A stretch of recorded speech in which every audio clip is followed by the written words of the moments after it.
alguns quilinhos ou vários quilos. Boa parte dos brasileiros deseja em alguma medida perder peso, mas é preciso tomar certos cuidados para que esse objetivo seja alcançado de forma sustentável e sem prejudicar o funcionamento do organismo. Emagrecimento saudável é o tema de hoje do Viver Ciência. A energia que nosso organismo necessita para operar todos os órgãos e sistemas vem dos alimentos. São as chamadas calorias. Todos os alimentos possuem calorias, mas em diferentes quantidades. A quantidade de calorias que uma pessoa deve ingerir diariamente varia de acordo com o sexo, idade, o que essa pessoa faz durante o dia, como ela trabalha, se ela trabalha em pé, sentada ou se movimentando, que tipo de exercício físico ela pratica ou se ela é sedentária. Então não existe uma quantidade adequada de calorias a serem ingeridas durante o dia. Essa quantidade ela é individualizada. Quando ingerimos mais calorias do que gastamos, o excedente passa a ser armazenado em nosso corpo na forma de gordura. É desse modo que surge a obesidade. Segundo o Ministério da Saúde, mais da metade da população brasileira está acima do peso, próxima de se tornar obesa, uma condição preocupante. O indivíduo obeso, ele tem uma maior probabilidade de desenvolver outras comorbidades, outras doenças, principalmente doenças cardiovasculares, como aterosclerose, um infarto, um acidente vascular encefálico, dislipidemias. Todas essas doenças, elas aumentam o risco de mortalidade desses indivíduos. A prevenção da obesidade passa por uma alimentação adequada e pela prática regular de atividades físicas. Para quem já está em guerra com a balança, a saída mais sensata para emagrecer é buscar ajuda profissional. O indivíduo obeso que tente perder peso por conta própria ou a partir da prática de dietas radicais ou dietas da moda, pode apresentar algumas consequências, como, por exemplo, uma perda de peso feita de forma muito rápida, o que para a saúde do indivíduo como um todo não é interessante, e o que também pode levar ao reganho de peso em um tempo muito curto, o que também traz consequências negativas, além da frustração que pode ocorrer em decorrência do mau funcionamento dessas dietas. Olá, bem-vindos ao Viver Ciência. O tema de hoje do nosso programa é emagrecimento saudável. Para falar sobre esse assunto, estão aqui no estúdio comigo Gustavo Duarte Pimentel, que é doutor em Fisiopatologia Médica e professor da Faculdade de Nutrição da UFG, e João Felipe Mota, que é doutor em Ciências e também professor da Faculdade de Nutrição da UFG. Bem-vindos ao Viver Ciência. Obrigado pelo convite, é um imenso prazer estar aqui. Agradeço o convite e espero esclarecer as dúvidas de todos. Bom, nós fomos a uma academia aqui de Goiânia para saber quais são as dúvidas da população sobre alimentação, dietas e afins. Vamos ver a primeira pergunta. Olá, eu sou o Givar. Eu gostaria de saber quando a pessoa é considerada obesa e como é obtido esse diagnóstico. Bom, na verdade a pessoa é considerada obesa, um indicador mais fácil é um cálculo que se usa pelo peso pela altura ao quadrado, que é o famoso índice de massa corporal, ou IMC, né? E claro que assim, ele estando acima de 25 significa que o indivíduo ele tem sobrepeso e acima de 30 significa que ele tem obesidade. Claro que também a gente não pode ficar somente no IMC. A avaliação do percentual de gordura corporal ele é muito importante também nesse sentido para identificar onde que tem maior quantidade de gordura armazenada do corpo. Então, só reforçando, a pessoa pega o peso dela, divide pela altura e eleva ao quadrado. Isso, exato, pela altura ao quadrado. Se der acima de 25, sobrepeso. Sobrepeso, acima de 30, obesidade. Ok. Próxima pergunta na tela. Meu nome é Rafael, eu queria saber de que forma as questões emocionais podem interferir na obesidade. Bem, Rafael, de várias formas. É claro que existem algumas pessoas que têm um comportamento diferente das outras do aspecto psicológico. Tem algumas pessoas até que deixam de se alimentar, mas frequentemente o estresse eleva o nível de um hormônio no nosso organismo, que é denominado de cortisol, e ele está intimamente relacionado com o acúmulo de gordura, ou seja, vai fazer com que a pessoa ganhe massa corporal, ganhe adiposidade. Mas um outro ponto também interessante é que a pessoa que tem esses aspectos psicológicos alterados, elas acabam descontando na alimentação e acabam ingerindo alimentos de alta densidade energética ou mesmo denominados pouco nutritivos. Ok, mais uma pergunta na tela. Meu nome é Karine, eu gostaria de saber quais são os vilões das dietas para quem quer emagrecer. Na verdade, não existem os vilões, né? Na nutrição a gente discute muito isso. Nós sempre estamos querendo achar um culpado, né? O culpado, o vilão. Por que nós falamos isso? Porque, na verdade, o grande problema é a qualidade do alimento e o excesso do alimento. Então, por exemplo, se a gente for pontuar um vilão, nós falaríamos do excesso, por exemplo, de fritura que a pessoa pode consumir ao longo do dia. Um outro ponto é o excesso, por exemplo, de gordura trans, que está principalmente em todos os alimentos industrializados, tais como bolos, bolachas, cookies, chocolates, pudim, de uma forma geral, industrializado, obviamente, não feito em casa. E essa gordura trans ela está associada assim para dar maior crocância aos alimentos. A indústria inventou ela, né, criou para dar ter maior tempo de prateleira, então, ou seja, demorar mais tempo para vencer. Então aí seria o vilão, se é que existe. Ok, o Viver Ciência faz agora o seu primeiro intervalo. A gente volta em instantes. Ainda hoje, você vai conhecer um estudo desenvolvido na UFG sobre a eficiência de um componente do chá verde na redução do apetite. E no quadro Casulo de Ideias, Ian e Maria Esther falam sobre alimentação saudável. Para uma alimentação ser saudável, o que ela precisa ter? Coisas saudáveis. Que coisas saudáveis são essas? Salada, legumes, sódio. Sódio? Sódio, eu achei que era isso. Chutei.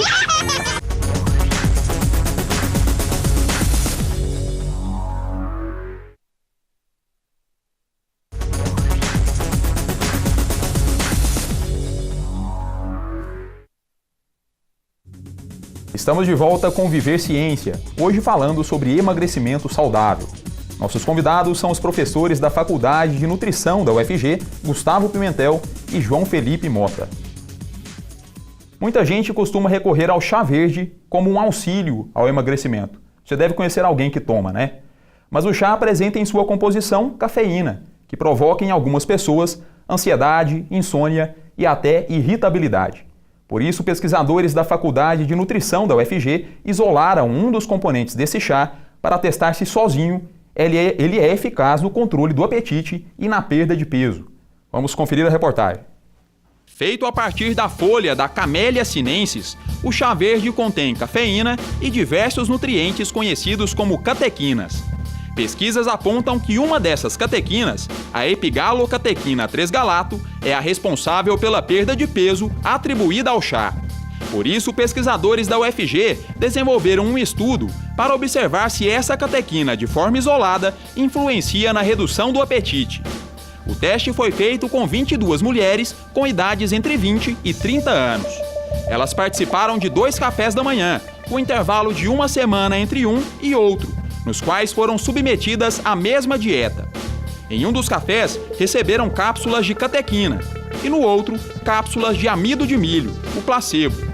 A partir daí, foram avaliados 2 parâmetros para medir o apetite das voluntárias. O primeiro parâmetro foi uma escala analógica visual, que era uma régua, que elas respondiam a 3 perguntas. Qual que era o grau de fome que elas tinham, qual que era a vontade de comer que elas apresentavam e se elas estavam com a sensação de estômago cheio. Elas respondiam essas 3 perguntas em 4 momentos do estudo, em jejum e depois da suplementação da catequina.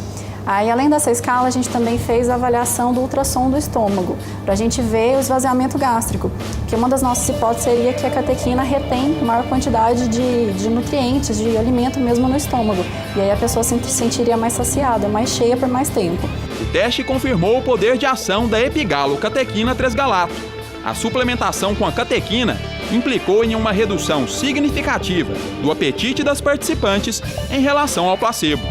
A gente avaliou que depois de meia hora até 1h30 da ingestão da catequina e essa vitamina que a gente deu simulando o café da manhã, as pessoas que tomaram a catequina do chá verde, elas apresentaram maior saciedade, tanto nessa pergunta de sensação de estômago cheio, quanto na avaliação do ultrassom gástrico. O ultrassom gástrico ele revelou maior quantidade de vitamina presente no estômago. Então, o estômago mais cheio, as pessoas se sentiram mais saciadas, tiveram redução do apetite e, consecutivamente, a nossa hipótese é que elas comeriam menos. O estudo ainda está em andamento, mas já sinaliza a viabilidade comercial da catequina do chá verde isolada, em cápsulas. Calcula-se que a quantidade da catequina presente em uma única cápsula equivale à encontrada em 1,5 litro de chá. O chá, a gente sabe que para atingir a quantidade, tem que tomar grande quantidade de chá. E aí o chá, por ter outros componentes, inclusive a cafeína, não são todas as pessoas que podem tomar. Então também tem uma restrição. E aí se a cápsula, se essa catequina se mostrar realmente eficaz nesse controle da ingestão alimentar, a gente poderia suplementar a cápsula, né, esse componente isolado. Então facilitaria bastante, mais pessoas poderiam tomar. Professor Gustavo, a Renata diz aí se a catequina se mostrar realmente eficaz, porque o estudo ainda está em andamento, não é isso? Correto. Falta fazer aí a análise bioquímica, que é a análise do sangue, né, que foi coletado dessas voluntárias. O que vocês pretendem observar com essa análise? Então, nós esperamos, né, que reflita os dados que já foram obtidos, né, pela escala visual analógica e pelo ultrassom gástrico, né, no esvaziamento gástrico. Nós esperamos o quê? Nós iremos avaliar alguns hormônios. O principal hormônio que nós estamos apostando que vai confirmar os achados até agora obtidos é um hormônio chamado GLP-1, que o nome dele é peptídeo semelhante ao glucagon. O que a gente espera desse hormônio? Ele é secretado quando o alimento ele chega no estômago, ele começa a ser secretado. Então, o que nós observamos? Nós observamos que a catequina ela retardou mais o esvaziamento gástrico, ou seja, o teste de café da manhã ele demorou mais tempo para sair do estômago. Então, se ele demorou mais tempo para sair do estômago, o que nós esperamos? Que seja secretado mais GLP-1. Por quê? Porque o GLP-1 ele é secretado em contato com o alimento. Então, se o alimento ficou mais tempo no estômago, espera-se que tenha um aumento da secreção de GLP-1 e então favorecendo o quê? Uma redução do apetite, ou seja, a pessoa iria demorar mais tempo para sentir fome. Professor João, até complementar que esse hormônio que o professor Gustavo comenta, o centro de regulação da saciedade ou do apetite nosso é lá no hipotálamo, é no nosso cérebro, né? E esse hormônio secretado no intestino, ele vai até o hipotálamo e ele transmite uma mensagem. E a mensagem que ele transmite é de saciedade, consequentemente a pessoa ingere menos alimentos, né? Então esse é um ponto importante de ser avaliado, porque acabamos fechando um quebra-cabeça, montando, né, esse quebra-cabeça, reproduzindo em si aquele efeito, a sensação que a pessoa teve, né, na melhora em si da resposta fisiológica hormonal. Professor, já é possível encontrar esse suplemento de catequina disponível no mercado?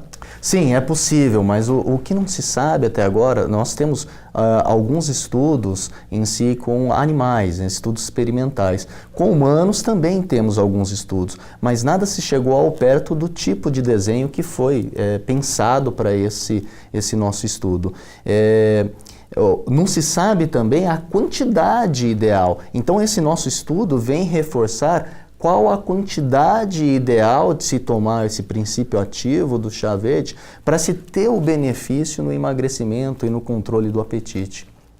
Professor Gustavo, o chá verde sempre foi aí cercado de mitos, né? Se emagrece de fato ou não, enfim. Esse estudo de vocês, ele vem reforçar que emagrece de fato, auxilia no emagrecimento o chá verde? Esperamos que sim, né? Porque a ideia nossa, né, como o professor João comentou, nós não sabemos ainda qual a concentração exata para ter o efeito a longo prazo, né? Então a gente acha que essa quantidade que nós demos, que foi em torno de 400 miligramas, e essa catequina ela é isenta de cafeína, nós esperamos que ela auxilie sim no emagrecimento, porque embora nós tenhamos visto somente a regulação da ingestão alimentar, Tem outros estudos mostrando, principalmente agora em animais que consumiram uma dieta hiperlipídica, que o indivíduo ele pode fazer com que ele absorva menos gordura da dieta quando consumido a catequina antes, em cápsula. Coisa, então, que parece que se você tomar um chá, não vai ter essa quantidade de catequina e esse efeito também de absorver maior quantidade de deixar de absorver a gordura não ocorra. Um ponto também interessante que a gente tem estudado no nosso laboratório, que vem um pouco complementar isso que o professor Gustavo está comentando, é que nós testamos uma refeição hiperlipídica, né, e oferecemos a mesma catequina, na mesma concentração, e houve uma melhora no perfil lipídico, ou seja, na concentração do colesterol bom, que é denominado HDL, nesses indivíduos. Ou seja, então tem uma participação sim da epigalocatequina, do princípio ativo do chá verde, nessa questão da absorção dos lipídios. Ok, o Viver Ciência faz agora mais um intervalo rapidinho. Continue com a gente. Fique ligado, o Viver Ciência volta já.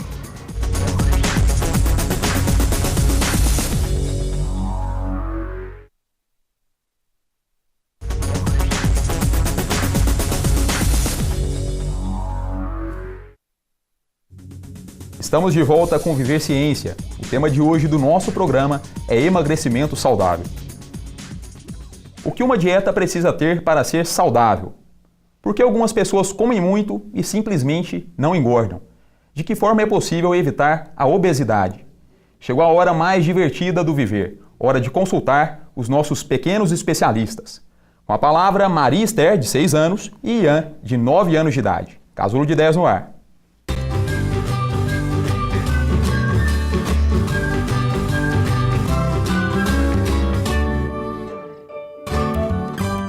Meu nome é Maria Esther e eu tenho 6 anos. Meu nome é Ian e eu tenho 9 anos. Maria Esther, por que a gente come? Por que a gente come? Eu não tô com fome. O que tem na comida que o nosso organismo necessita? A comida? Para uma alimentação ser saudável, o que ela precisa ter? Coisas saudáveis. Que coisas saudáveis são essas? Salada, legumes, sódio. Sódio? Sódio, eu achei que era isso. Chutei. O que é a obesidade? Como ela acontece? A pessoa come, não faz dieta balanceada. Quando a pessoa come muitas coisas erradas e esquece de comer coisas boas. Você acha que a obesidade é um problema? Acho. Por quê? Porque a pessoa fica muito gorda. Estava vendo no jornal que teve uma mulher que ela não conseguia quase nem sair da cama. Por que o excesso de refrigerante, hambúrguer, salgadinho e doces pode prejudicar nossa saúde? Porque ele é passado em muitas máquinas.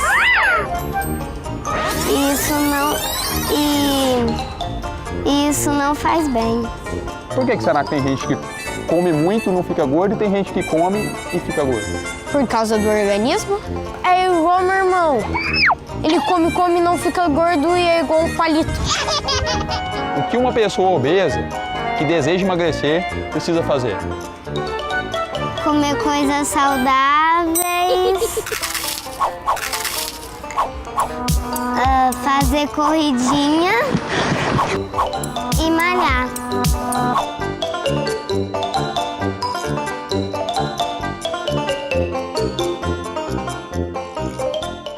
Professor João, a Maria Esther falou do sódio aí, eu fiquei surpreso, mas o sódio também é necessário na nossa alimentação. O problema é a quantidade que a gente está acostumado a ingerir diariamente, não é isso? Correto, isso mesmo. Maria Esther, você está certa.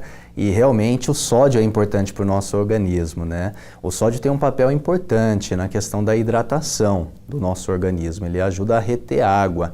Tanto quem pratica mais exercício físico, aquelas bebidas que são chamadas hidroeletrolíticas, elas contêm sódio que ajuda na hidratação do atleta.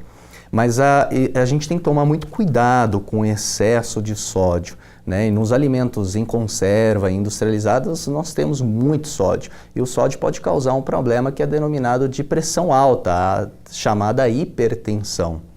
Professor Gustavo, por que às vezes é tão difícil optar pelos alimentos saudáveis? Ou fazendo a pergunta de outra forma, por que os alimentos não saudáveis são tão gostosos?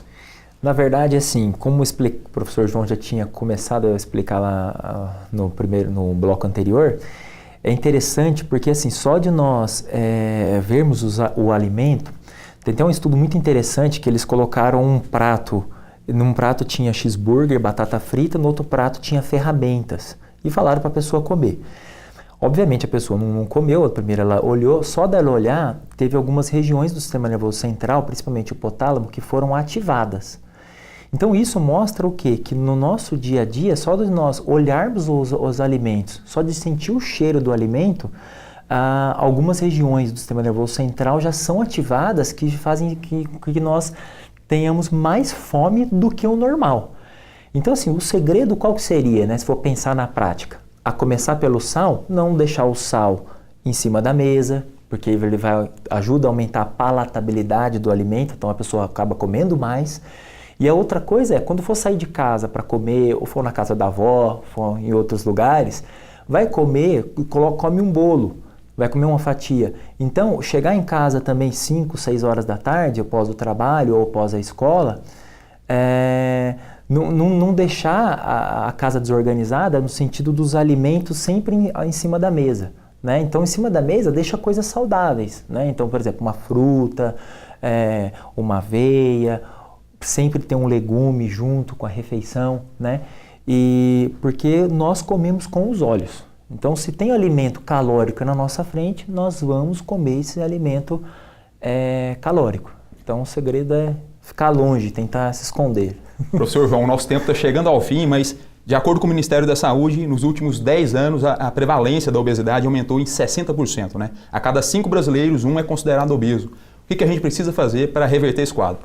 Para reverter esse quadro, a gente tem que ter escolhas mais saudáveis. É claro que ter um acompanhamento com um profissional nutricionista, incentivar a prática de atividade física. Então, a gente não pode ficar tão inativo em si, sedentário que nós chamamos.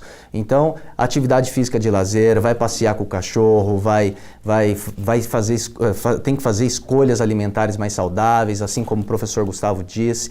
Vamos pensar em si como um alimento, não como só matar a nossa vontade de comer, mas em si na forma de nutrir o nosso corpo. Bom, o tema rende muito, mas infelizmente o nosso programa chegou ao fim. Quero agradecer ao professor Gustavo pela participação. Muito obrigado, professor. Nós que agradecemos o convite de trazer um pouquinho das informações que nós fazemos nos estudos nossos, né, de mestrado, doutorado dentro do laboratório e levar um pouco a população e poder ajudar comentar um pouco mais sobre alimentação saudável. Professor João, muito obrigado pela presença. Agradeço o convite, estamos à disposição. E obrigado também a você que nos assiste, lembrando que esse episódio já está disponível no nosso Facebook e em breve também vai estar na íntegra no nosso canal no YouTube. Deixa lá seu comentário, beleza? Obrigado, um abraço e até a próxima. Tchau!